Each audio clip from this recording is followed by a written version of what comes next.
Hello, this is Miss Maras, the school counselor for grades 4 through 8th, and here is. Miss Montgomery, school counselor for grades TK to third. And today we are here to talk to you about anxiety and how it may look in our children and what we can do to support them. We know that anxiety is becoming more and more prevalent and across all ages, right? Not just in adulthood, across all ages, and especially post COVID, or we're still navigating through the roller coaster of the effects of COVID. We have seen a huge rise in anxiety. So we're here to just chat a little bit about what it is and how we can support our children. And we're really thankful that you are here with us right now, whether you are logging in or bringing a family member to share this information. Thank you. Thank you for being here with us and making a difference in our world.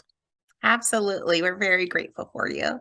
So let's go ahead and start with what anxiety is. Anxiety is when we are very worried about what may happen in the future. All the what ifs. What if this happens? What am I going to do? How am I going to feel? Or we create scenarios in our minds about things that are possibilities but haven't actually occurred yet. So instead of being in the present moment, we're thinking about what can happen in the next minute, 5 minutes, day, year, whatever it may be, right? So it takes us away from the present and has us worried about what may happen in the future. So let's talk about some tips. What can we do, right? If you or your child are experiencing anxiety, like Miss Mera says, it's becoming much more prevalent in that. Anxiety has always been there, but now we have a name for it. And now it's normalized to talk about these issues and now figure out how we can deal with them. So remind your child that their feelings are valid and okay. It's okay to feel that way and give them that time and space to share how they feel without judgment. We do that a lot here in the counseling department, and our teachers are trained in social emotional learning. They all have peace corners in their classrooms. We give our students that time to not only identify their feelings, but understand why they're feeling that way and then cope with those feelings to feel better. It's important to set some time each day or week to talk about worries. I mean, we are busy, right? You, as caregivers and parents, are extremely busy balancing life, being a caregiver, caring for everybody and taking care of yourself, work. Lots of things go on in our day. So it's important to just set some intentional time each day or each week to talk about whatever is going on at home, at school, whatever may be worrying your child. It's important to help your child focus on what they can control. We constantly talk to them about there's things that are within their control, and those are the things that we can manage. And then there's things outside of our control. And those are the things that we usually causes anxiety because we don't have control of those. So what are the things that your child can control? Can they control the way that they calm down? Can they control their thoughts? Can they control the way that they speak to themselves, right? What the statements that say in their mind. And then manage our own anxieties. This one is important because oftentimes, and we'll talk about a little bit more of that in a minute, but oftentimes whatever we are feeling is contagious, right? So if we're in a really great, happy mood, that kind of sets the tone. If we're feeling anxious, worried, nervous, that also sets the mood. So it's important for us as the grown-ups, for our children, to make sure that we manage our own anxieties as well. And all of these tips not only help for your child, but help for all of us as grown-ups as well. And for us to model how we manage our own anxieties too, right? So our children learn best from watching us. And so if we're dismissing our own anxiety or say things like, oh, it's not that big of a deal, I just need to get over it, right? That's going to become their self-talk. So it's so powerful for them to see that we are going to validate our own feelings, that we are going to cope with our own anxieties and allow for space and time for us to feel the way that we feel and that it is okay. Absolutely. So, what are some things that we can say to our children when they're feeling anxious? And these are things that we say as a counseling department all the time to our students, and why it provides a space that's conducive to sharing, to feeling safe, to feeling understood. And so you can create this very own environment in your own home as you're driving. And it's pretty much all comes down to letting them feel what they feel. And if they're telling you they're worried, that's a reality for them. That is the reality. Maybe as a parent caregiver, that's no big deal. You have a billion other things that you have to do, but that is their reality, and they're communicating that that's what's being very hard for them to manage right now. So what are some things that you can say to make them feel supported and heard? Is, let's work through this together. How can I support you right now? How can I be here for you right now? What do you need from me? What do you need from the family? I believe you. I know this is hard, right? Other things is like, you're safe right now. I know this is hard. You're going through it right now. You're safe, and I'm here for you. Or just ask them, what is your worry telling you? Let me know more about that. I want to hear you. What's going through your mind? What is that worry telling you? So if you notice, those questions just set the tone for conversation, for feeling supportive, right? A lot of times we don't want our children to hurt. We don't want to see them upset. We don't want to see them anxious. And so we want to say things like, stop worrying about it, get over it. Come on, look, let's go get something to eat. Let's go get ice cream, right? Yes, it's a distraction. It may be in the moment you're like, okay, that worked, but we're really not teaching them to manage their worries, and we're not really hearing them. We're telling them that was no big deal. Why are you worried about your test tomorrow? Why are you worried about not having the shirt that you wanted to wear? Right. So that's one of the things that we're like, that's no big deal. You should see the my list, right? Those are things that we don't want to say because we don't make them feel heard, understood. Or things like, I don't understand what you're so worried about, right? And sometimes, let's be honest, our children can trigger us. It's like, really, that's your big deal right now? You should see my list, right?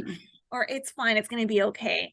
And so I think that the very last bullet, it's so typical, and we know this world, and we know that we should value, but it's so just automatic sometimes say, it's fine, it's going to be okay, it's fine, right? So just think about when you felt supported, when you felt heard. Usually you didn't hear, it's fine, you're going to get over it, come on, right? When you felt supported and heard, it's like, how can it be here for you? Tell me about that. That must be really hard. I believe you. I know that we always, even us as parents, do that often, right? So we are guilty of saying, hey, that's not a big deal. Like, let's focus on this. It's fine. Like, there's bigger things to worry about, or you're so fortunate. Why are you worrying about A, B, and C? But by minimizing those feelings in our children, like Miss Mira says, is we're not giving them that validation and that the support that they need. Mm-hmm. So even if we do these things or say these statements, remind yourself that you're human. It's okay. We're all learning. And then the next time, back it up with like, it's fine, but what's this worrying telling you? Or any of the tips that you're saying would be really beneficial and helpful. Or if it comes out automatic, right, where it's like, it's fine, it's no big deal. It's so important to repair. Like, if you catch yourself, don't feel like it's too late. It's not. Right. It's never too late. Just go back and be like, you know what? Earlier, I had so much on my mind that I didn't think that was a big deal, but I just know that I'm here for you. Do you want to talk about what that worry is telling you, right? 100%. It's never too late to go back and reopen that conversation. Never. In fact, you just kind of rewire their brain, when that happens. And so it's very important that we do just monitor our self-talk, because that becomes their self-talk as well. And so now we're going to be talking about coping strategies for anxiety. So to help your child develop ways to cope and manage their anxiety, there's so many things that you can do, right? These are just a tiny little example of things that we can do. But the number one thing to calm down our nervous system, to calm down our mind, our hearts, our bodies, is deep breathing. And there's a million different ways on how to take deep breaths. But what you want to remember is to take that deep breath in through your nose, hold it for a second. Ms. Miras is demonstrating right now, and then out through your mouth. And like we said, every Monday we have Mindfulness Monday. And so we teach our students so many different ways on how to breathe. And you probably know some as well. But just practicing that deep breathing is essential to just starting, right? And any type of feeling that we're having, that deep breathing calms us down enough for us to be able to stop and think and then decide what's our next step. And the But magic number is 3. So a lot of times we take 1 and expect the immediate relief, but the magic number is 3. You need to take at least 3 deep, slow breaths. So just think 3. so consistently. Um, have your child talk to you or another adult. We're always available. Call us, call your child's teachers. Let us know. We're here to help other trusted grown-ups, adults in your lives. Journaling, drawing, any type of art. Our students love art. Practicing gratitude is a big one, and we're going to talk about that in just a minute as well. Focusing, we talked about that circle of control, right? What is it that's within your control? What are the things that you realistically can control, and what are the things that are out of our control? If they're out of our control, we don't want to spend so much energy worrying about them because that's going to heighten our anxiety. So instead of saying, I'm just not going to worry about it, we're going to say, but what can I control? What are the things that are within my power? The fact that we can control certain things makes us, we tell our students, that makes you like a superhero. It's like a superhero power, right? Like you have control over so much, even when sometimes we feel like we don't. And so these different things that we're practicing, because all of this is a practice, will help us regain that control and remembering that there's a lot that we can put back in our control.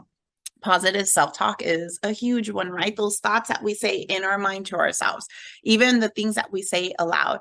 Ms. Meras earlier mentioned modeling, right? Modeling the way that we deal with our feelings, the way that we deal with our anxieties, using that positive self-talk for ourselves and showing, even when we say things that we shouldn't have our children hear us say aloud, but then going back and saying, you know what? I should have said, I said this, but what I really meant was whatever it is, right? So just modeling that is extremely powerful because we're teaching our children that even when we make mistakes, we're able to reflect and then change our behavior based on that mistake, right? And fix it and do better next time. So we're all human, nothing to feel guilty about, nothing to feel bad about.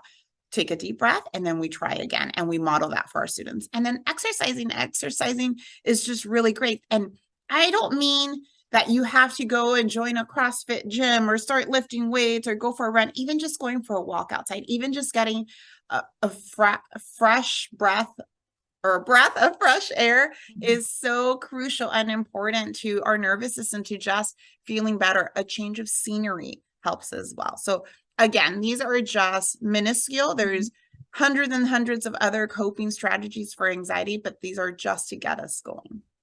And Ms. Montgomery explained the circles of control, and that's something that we're really teaching all of our students. And just the activity or the process of it at all is, just really lowers our anxiety.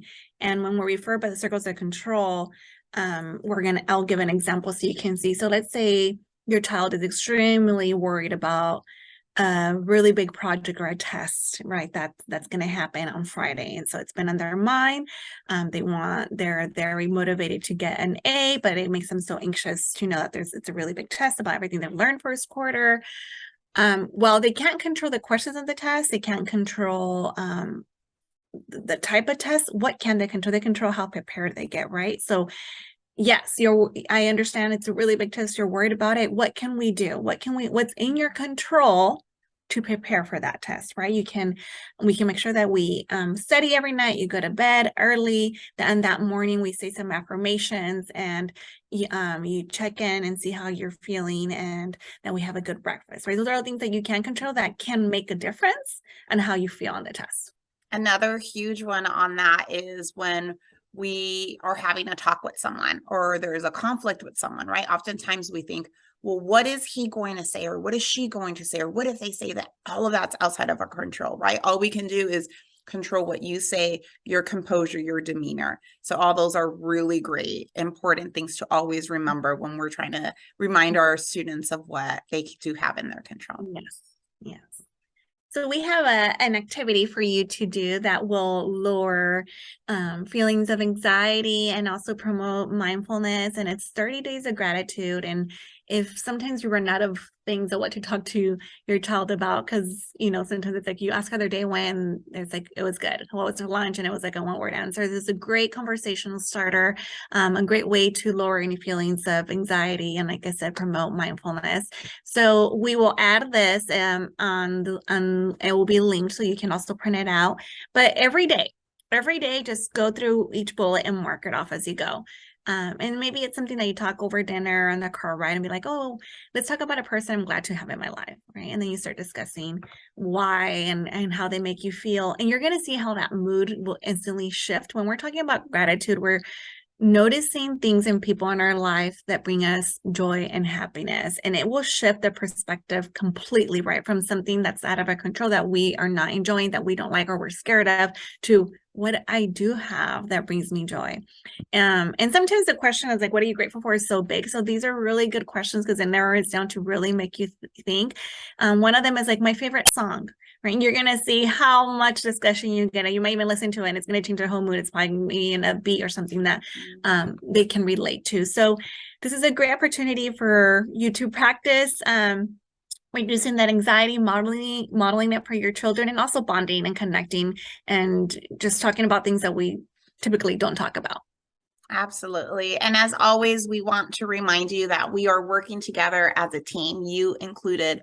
So reach out to us at the counseling department anytime you need any sort of help. Know that we are here. We see you. We celebrate you. We are proud of you. And thank you so much for logging in today. Thank you so much for letting us be a part of your child's education and life. And we're very, very grateful for you. So thank you. We are. Thank you so much. We'll see you soon. Bye.